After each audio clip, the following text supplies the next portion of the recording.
I'm 28F, a little background.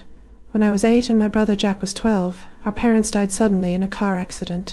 There were no arrangements in place for us, and we didn't have any close relatives who could take us in, so we ended up in the foster care system. It was a frightening and confusing period. We were placed in a temporary home together, just trying to make sense of what had happened. About a month after we entered foster care, our grandparents began visiting us. At first they visited both of us together. They'd bring snacks and ask how we were doing, but the conversations felt stiff and formal. Though they were our grandparents, we hadn't spent much time with them when our parents were alive. They lived several states away and weren't very involved in our lives. After a few weeks, their visits started to feel different. My grandmother would give me a quick, tight hug, and my grandfather would briefly pat my head, but then all their attention shifted to Jack. They would spend the whole visit talking to him, asking about school, his friends, and memories of our dad. They began bringing him gifts like a model airplane kit, since our dad used to love building those, or a book about the town where our dad grew up. These gifts were never for me. They were always for him, always connected to our father. The foster parents we were with at the time were a kind couple, and they noticed it too. They would try to include me in the conversation, asking my grandmother about her garden or something similar. She would answer in short sentences and then immediately turn back to Jack. It got to the point where they would take Jack out for the afternoon. They would get permission from the social worker and take him to a museum or out for lunch. I was always left behind at the foster home. I would sit in the living room and wait for him to come back. He would return with a new toy or a full stomach, and he would look at me with a guilty expression. He tried to share his things with me, but it was not the same. This went on for several months. The separation became very clear. They were building a relationship with him, and I was just the other child in the room. I did not understand it then. I just knew that it hurt. I remember asking my foster mother why they did not want to take me out too. She just hugged me and said that some adults are complicated. Our social worker also had several talks with them about the importance of treating us equally, but nothing changed. They would just nod and say they understood, and then the next visit would be the same. The real problem happened about a year after our parents died. Our social worker picked us up from the foster home one afternoon. She told us we had a very important meeting. She seemed more serious than usual. We drove to the family services building and sat in a small plain room with a big table. Teresa sat down with us and took a deep breath. She told us that our grandparents had made a big decision. She said they had filed a petition with the court. I remember Jack's face lit up. He looked at me and smiled. He thought we were finally getting a permanent home, that we were going to live with our grandparents. He grabbed my hand under the table. Teresa saw his expression and her face became very sad. She looked at him and said that the petition was to adopt him. Jack's smile got wider. He did not understand. He asked her, "What about me?" The social worker looked down at her hands for a moment before she looked at me. She said very gently that their petition was only for him. They had explained to the court that they were getting older, and they did not think they had the energy or the money to raise 2 children. They said they felt a duty to raise their son's son to carry on the family name and legacy. They had told the court that Jack was old enough to be more independent, but a young girl like me would be too much for them to handle. They were requesting to be granted full legal custody of Jack, and they were consenting for me to remain a ward of the state, to be raised in the foster care system until I was an adult. I cried a lot and sat there frozen. I could not process the words. It felt like the air had been sucked out of the room. I looked at my brother. His face was white with shock. The smile was gone, replaced by a look of horror. He let go of my hand. He started shaking his head, looking back and forth between me and the social worker. He kept saying, "No, that could not be right." He said they would never do that. The social worker explained that the papers were filed. There would be a court hearing. She told us that her office would be strongly recommending against the separation of siblings, but that a judge would make the final decision. The meeting ended. The car ride back to the foster home was silent. Jack sat as far away from me as he could get. When we got back to our room, he broke down and started crying. He kept saying he was sorry. The court process was a nightmare. We had to talk to a court-appointed therapist. We had to attend hearings. I saw my grandparents in the courtroom. They would not look at me. They sat with their lawyer and looked straight ahead. Their lawyer argued that they were offering a good home to at least one of the children, which was better than none. He said they had a right to a relationship with their grandson. Our social worker fought for us. She argued that separating us would cause immense and lasting psychological damage to both of us, especially to me. The judge asked my grandparents directly why they would not take me. My grandfather stood up and said, with a straight face, that they were old and boys were easier. He said their son would have wanted them to look after his heir. The judge looked at him for a long time without saying anything. In the end, the judge denied their petition. He told them that the court would not be a party to tearing siblings apart. He said their request was cruel and not in the best interest of either child. He also added that while they were the only relatives alive, he found it hard to hand over a child to elders since both of them were above 55 years old. He ruled that we would remain together in the care of the state. After the ruling, my grandparents disappeared from our lives. They never visited again. They never called. They never sent a card. It was like they had never existed. We stayed in the system. We were moved to a few different homes over the years. Our relationship was never the same. There was always this huge unspoken thing between us. Jack carried a lot of guilt and I carried a lot of anger. We both aged out of the system. I worked hard. I got into a state university and I built a life for myself from nothing. Jack and I are in contact, but we are not close. We talk on holidays and birthdays, but that is it. Now, after almost 20 years of complete silence, my brother called me last week. He told me that he had reconnected with our grandparents about a year ago. He had kept it a secret from me. He said that our grandfather is 85 years old and is dying of cancer. Our grandmother is 82 and is not in good health. He told me that they regret what they did. He said they are tormented by their decision, and they want to see me before our grandfather dies. They want to apologize. They want to explain themselves. I was silent on the phone for a long time. Then I told him no. I told him I have no interest in seeing them. I have no interest in their apology. They did not want me when I was an 8-year-old girl who had lost her parents. They were willing to let me grow up alone in an institution. Why should I give them the comfort of my presence on their deathbed? Jack did not accept my answer. He started to get angry. He told me I was being cold and unforgiving. He said they are old and they made a mistake. He said I'm holding on to a grudge from my childhood and that it is unhealthy. He told me I need to be the bigger person and find it in my heart to forgive them. We had a huge fight on the phone. I started yelling. I told him that it was not a mistake. It was a choice. They actively chose to abandon me. I screamed at him that he had no right to ask this of me after he kept his relationship with them a secret. He yelled back that he did it to protect me. He said that he was trying to mend our broken family and that I was the one standing in the way. He said that our father would want us to be a family.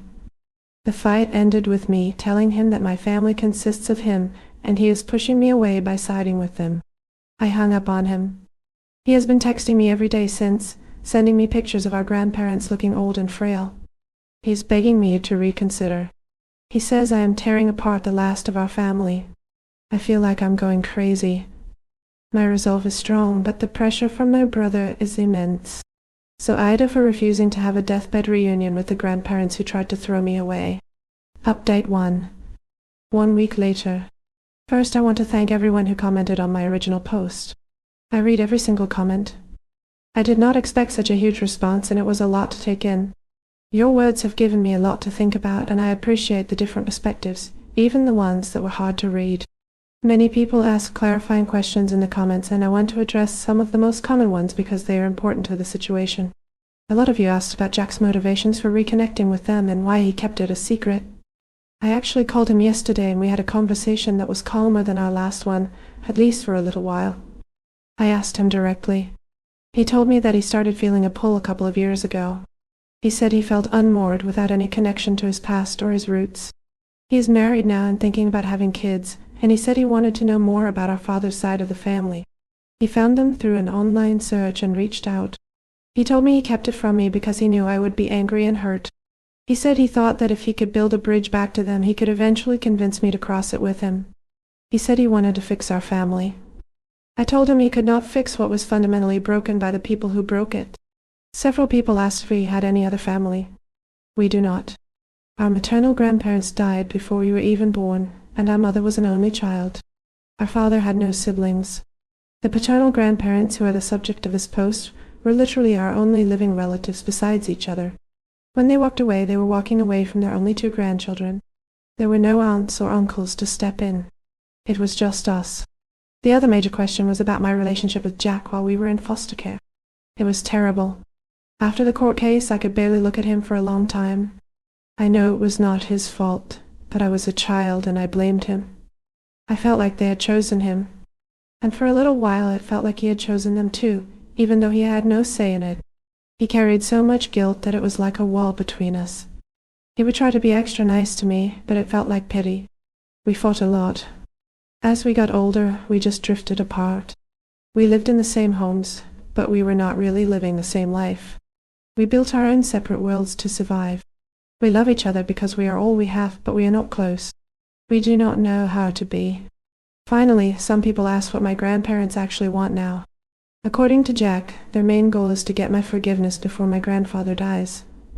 Jack also told me something new in our conversation yesterday. He said they have set aside a significant amount of money for me. He called it an inheritance. He said they told him they know they cannot buy my forgiveness, but they want me to have financial security, something they failed to give me as a child. Hearing this made me feel sick. It felt like they were trying to put a price tag on their abandonment. After reading all of your comments and thinking about this for a week, I have made a decision. Your responses help me see that my anger is not just a childish grudge.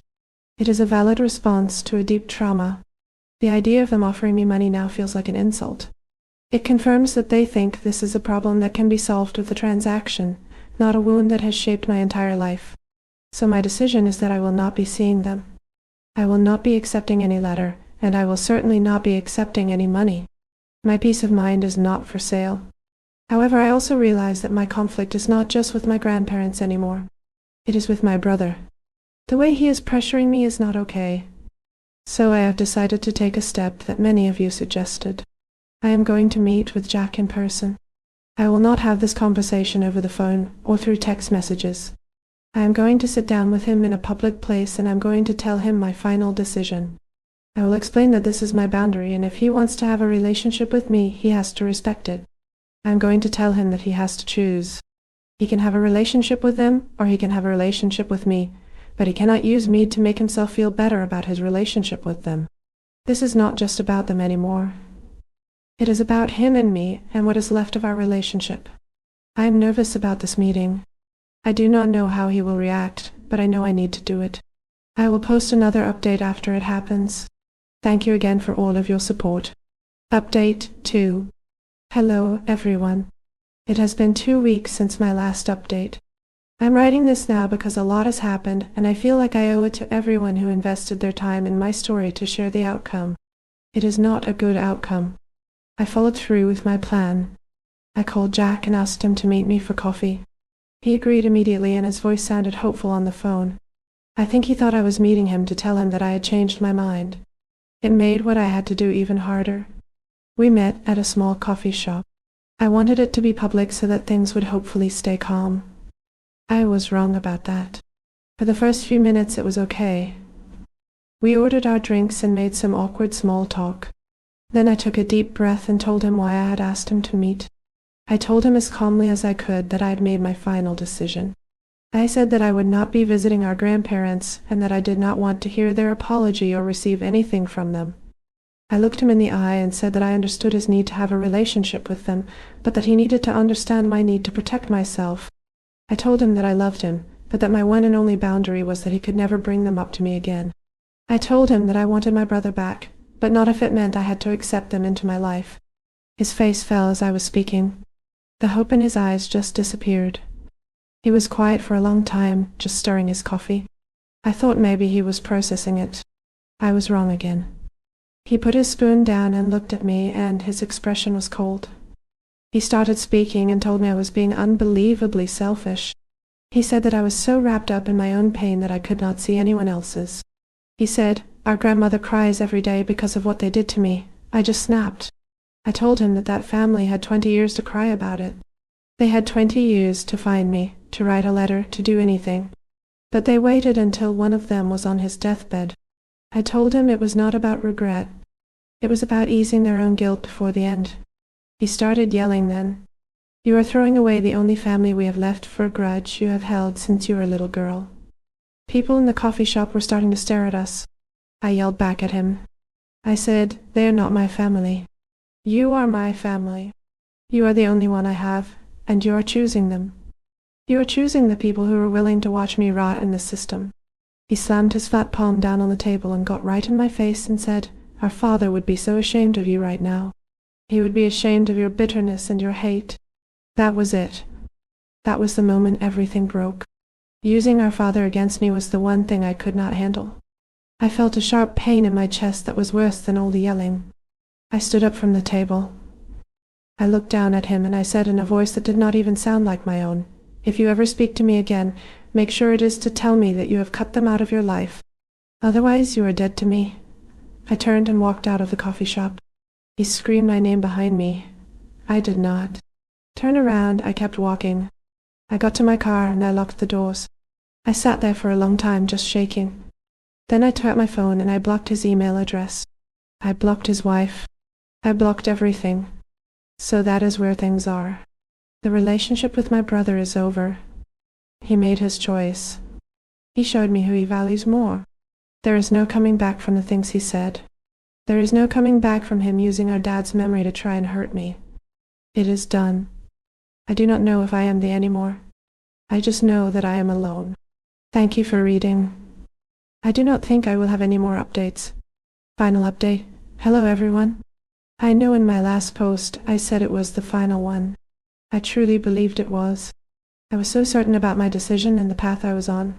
But the last 6 months have been confusing and I feel like I am back at square one, but in a different way. I'm not even sure what I'm asking for anymore. Maybe just a place to write this down. The silence with my brother Jack has been total. After our fight in the coffee shop we did not speak again. I kept his number and all his accounts blocked. But about 5 months ago, late one night, I could not sleep, and I did what I had avoided doing for years. I searched my grandfather's name online. I found his obituary. He passed away just 2 months after my fight with Jack. Reading the words on the screen felt unreal.